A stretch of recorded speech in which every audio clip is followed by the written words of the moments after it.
దయచేసి బాబు అందరూ స్టేజ్ మీద పక్కన అమ్మా ప్లీజ్ బాబు.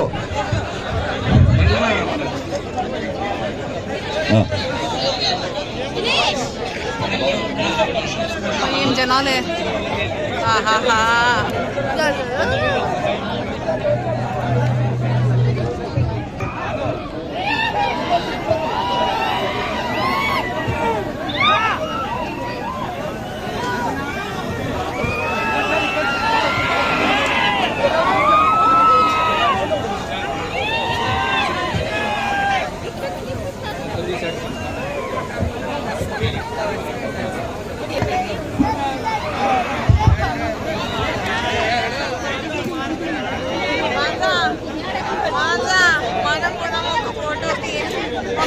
పంపిస్తారేమో అడుగు.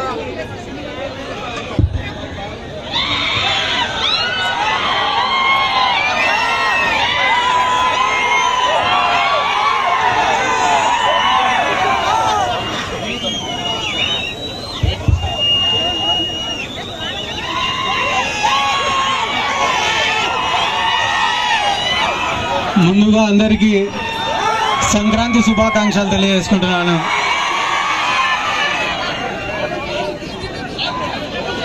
ఈరోజు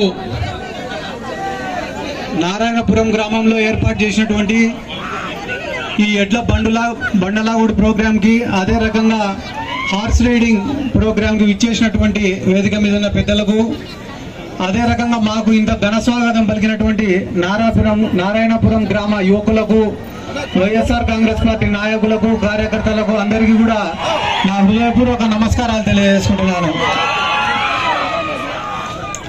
సంక్రాంతి పండుగ అంటేనే ఒక రైతుల పండుగ. ఇది పంట చేతికి వచ్చే సమయం. ఉద్యోగ రీత్యా, వ్యాపార రీత్యా, చదువుల రీత్యా ఎక్కడెక్కడ ఉండే వాళ్ళు కూడా తిరిగి ఇంటికి వచ్చి కుటుంబ సభ్యులతోటి సంతోషంగా జరుపుకునే రోజు ఈరోజు.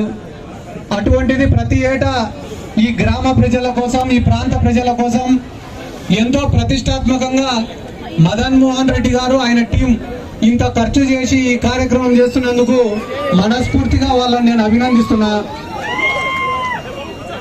ఎందుకంటే నేను కూడా ఈరోజు ఎందుకు ఇక్కడికి రావడం జరిగిందంటే, మా జిల్లా అధ్యక్షుడు, యువజన విభాగం జిల్లా అధ్యక్షుడు, రాష్ట్ర అధ్యక్షుడిగా వచ్చి మద్దతు తెలపాల్సిన బాధ్యత నా పైన ఉంది కాబట్టి ఈరోజు నేను ఇక్కడికి రావడం జరిగింది.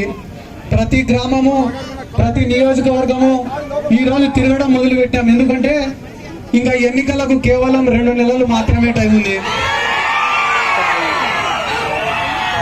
ఇంకా ఆట మొదలు పెట్టాల్సిన దానికి టైం దగ్గరకైంది కాబట్టి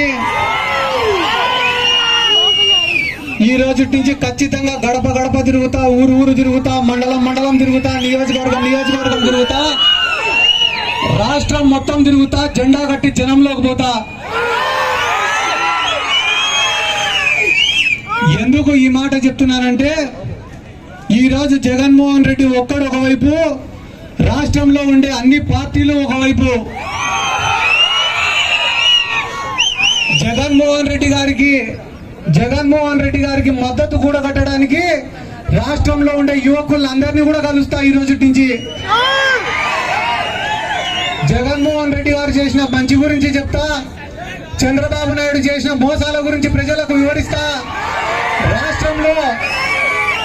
రాష్ట్రంలో పెట్టుకుంటున్న అనైతిక పొత్తుల గురించి కూడా అందరికీ చెప్పుకుంటా తిరుగుతా నేను. ఎందుకంటే ఈ రాష్ట్రంలో తెలుగుదేశం పార్టీకి జగన్మోహన్ రెడ్డి అంటే పడదు, జనసేన వాళ్లకు జగన్మోహన్ రెడ్డి అంటే పడదు, బీజేపీ వాళ్లకు జగన్మోహన్ రెడ్డి అంటే పడదు, కాంగ్రెస్ వాళ్లకు జగన్మోహన్ రెడ్డి అంటే పడదు. ఎందుకు పడదు? చంద్రబాబు నాయుడుకు జగన్మోహన్ రెడ్డి గారు అంటే ఎందుకు పడదు? గత 40 సంవత్సరాలుగా చంద్రబాబు నాయుడు గారు అధికారంలో ఉన్నా లేకపోయినా ఆయన ఆస్తులను, ఆయన అక్రమ సంపాదనను, ఆయన రాజకీయాన్ని ఏదో ఒక రకంగా అధికారంలో ఎవరుంటే వాళ్ళను మేనేజ్ చేసుకుంటా అన్నిటినీ కాపాడుకుంటా వచ్చినాడు ఇన్ని రోజులు. కానీ జగన్మోహన్ రెడ్డి గారు ముఖ్యమంత్రి అయిన తర్వాత ఆయన చేసిన స్కాములు బయట పడ్డాయి, ఆయన చేసిన అక్రమాలు బయట పడ్డాయి. చివరికి ఈ రోజు కుప్పంలోనే ఆయన ఓడిపోయే పరిస్థితి వచ్చింది. కాబట్టి చంద్రబాబు నాయుడు జగన్మోహన్ రెడ్డి గారిని విమర్శిస్తాడు. సరేలే, పవన్ కళ్యాణ్ ఎందుకు విమర్శిస్తాడు జగన్మోహన్ రెడ్డి గారిని? జగన్మోహన్ రెడ్డి గారు పవన్ కళ్యాణ్ కన్నా వయసులో 3 ఏళ్ళు 4 ఏళ్ళు చిన్నోడు.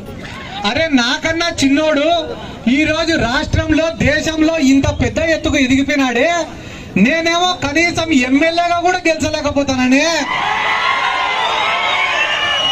ఎవరితోనో ఒకటితో పొత్తు పెట్టుకోకుంటే కనీసం పార్టీని కూడా నడపలేకుండానే అని చెప్పి బాధతో, కడుపు మంటతో, అసూయతో ఈ పవన్ కళ్యాణ్ అనేవాడు జగన్మోహన్ రెడ్డిని విమర్శిస్తాడు. అంతేకాకుండా మూడో పార్టీ ఏంది? కాంగ్రెస్ పార్టీ. ఈ రోజు కాంగ్రెస్ పార్టీ వాళ్ళు జగన్మోహన్ రెడ్డి గారిని ఎందుకు విమర్శిస్తారు? ఈ రాష్ట్రంలో కాంగ్రెస్ పార్టీని నామరూపాలు లేకుండా చేసింది ఎవరు? అటువంటి జగన్మోహన్ రెడ్డి గారి పైన ప్రతీకారం తీర్చుకోవడానికి గుంటనక్కల్లాగా కాపలా కాస్తాని ఈ కాంగ్రెస్ పార్టీ. ఇంకొక పార్టీ బీజేపీ పార్టీ. ఆ పార్టీలో ఉన్న పురంధేశ్వరి గారు నారా లోకేష్ కి ఏ రకంగా బంధువు అవుతుంది, బాలకృష్ణకు ఏ రకంగా బంధువు అవుతుందో మనం ప్రత్యేకంగా చెప్పాల్సిన అవసరం లే. ఆ బీజేపీ వాళ్ళకు ఉండే బాధ ఏమరా అంటే 151 మంది ఎమ్మెల్యేలు, 22 మంది ఎంపీలు, రాజ్యసభ సభ్యులు, దేశంలోనే ఒక బలమైన నాయకుడైనాడు జగన్మోహన్ రెడ్డి. రేపుగాన జగన్మోహన్ రెడ్డి ఇట్లే ఎదుగుతే ఏదో ఒక రోజు దేశ రాజకీయాల్లో కూడా చక్రం తిప్పుతాడనే భయంతో బీజేపీ వాళ్ళు కూడా జగన్మోహన్ రెడ్డిని విమర్శిస్తారు కదా. ఇన్ని పార్టీలు మాకు వ్యతిరేకంగా ఉన్నాయి, ఇన్ని మీడియా సంస్థలు మాకు వ్యతిరేకంగా ఉన్నాయి, అయినా కూడా మీకున్నే ధైర్యం ఏమరా అంటే ఈ రాష్ట్ర ప్రజలు మాత్రమే మా ధైర్యం, ఈ రాష్ట్రంలో ఉండే పేదవాళ్ళు మాత్రమే మాకు ధైర్యం, మేము చేసిన సంక్షేమ పథకాలు మాత్రమే మాకు ధైర్యం అని చెప్పి ఈ సందర్భంగా నేను చెప్తానా. ఏమన్నా మాట్లాడితే తెలుగుదేశం వాళ్ళు ఏం మాట్లాడతారు? మా నాయకుడికి 40 ఏళ్ల అనుభవం ఉంది అంటారు. 40 ఏళ్ల అనుభవం ఉండే చంద్రబాబు నాయుడికి పేద విద్యార్థుల్ని చదివించాలనే ఆలోచన రాలే, పేద విద్యార్థులకు పౌష్టిక ఆహారం ఇవ్వాలనే ఆలోచన రాలే, పుట్టకూటి కోసం పక్క రాష్ట్రాలకు పోయిన జాలర్లకు ఫిషింగ్ హార్బర్లను నిర్మించాలనే ఆలోచన రాలే, పోర్ట్లను నిర్మించాలనే ఆలోచన రాలే, మెడికల్ కాలేజీలను నిర్మించాలనే ఆలోచన రాలే, జిల్లాలను పెంచాలనే ఆలోచన రాలే, అదే రకంగా ఒక గ్రామానికి వైద్యుడిని అందించాలనే ఆలోచన రాలే, అవ్వాతాతలకు ఇంటికాడికి పోయి పెన్షన్ ఇవ్వాలనే ఆలోచన రాలే. చంద్రబాబు నాయుడుకి వచ్చిన ఆలోచన ఏమరా అంటే హైటెక్ సిటీ కట్టాలా, దాని చుట్టుపక్కల రియల్ ఎస్టేట్ చేయాలనే ఆలోచన వచ్చింది. అమరావతి కట్టాలా, అమరావతి చుట్టుపక్కల రియల్ ఎస్టేట్ చేయాలనే ఆలోచన మాత్రమే ఈ చంద్రబాబు నాయుడుకి వచ్చింది. ఇన్ని రకాలుగా రాష్ట్ర ప్రజల్ని మోసం చేసి మళ్ళీ ఈ రోజు ఏమంటాడు తెలుసా చంద్రబాబు నాయుడు? బాబు సూరిటీ భవిష్యత్తుకు గ్యారంటీ అంట. మళ్ళా చెప్పు, బాబు సూరిటీ భవిష్యత్తుకు గ్యారంటీ అంట. 4 సూరిటీలు పెడితే గానీ రాజమండ్రి జైలు నుంచి బయటికి రాలే.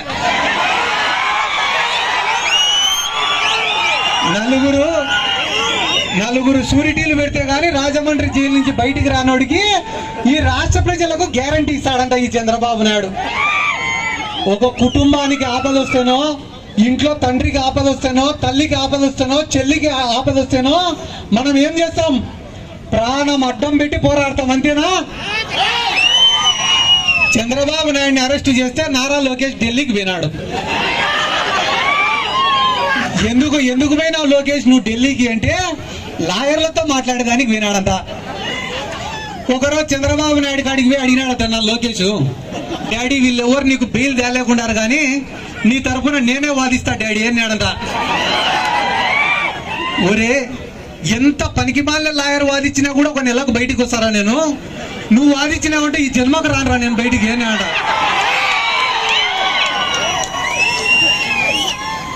అంటే ఎందుకు నేను చెప్తాను అంటే వాళ్ళకు కూడా ఒక ప్రోటోకాల్ సమస్య పడింది ఇప్పుడు. ఎవరికి? పవన్ కళ్యాణ్ కు, నారా లోకేష్ కి. నేను గొప్ప అంటే నేను గొప్ప అని మనం ఎవరినైనా తిట్టినామనుకో, నువ్వు లోకేష్ ఎట తిడతావు, నన్నుగా తిట్టాల్సిందని పవన్ కళ్యాణ్ తిట్టినామనుకో, వాడిని ఎట తిడతావు, నన్ను తిట్టాలని నారా లోకేష్. ఇట ప్రోటోకాల్ కోసమే మా ఊర్లో కూడా 2 కొట్టాడుకుంటూ అయినారు. ఒక నాయకుడు ఉన్నాడు, ఆ నాయకుడు వెనక పక్క బలమైన కార్యకర్త ఒకడు ఉన్నాడు. ఒకరోజు ఏం చేసినారు? 2 కలిసి ధర్నా చేసినారు. ధర్నా చేస్తేనే పోలీసు వాళ్ళు ఏం చేసినారు, ఆ నాయకుడిని విడిచిపెట్టి ఆ బలమైన కార్యకర్తను ఎత్తుకుపోయి లోపల వారేసినారు. లోపల వారేస్తే ఈ నాయకుడు ఏం చేసినాడు, వెంటనే స్టేషన్ బయటికి పోయి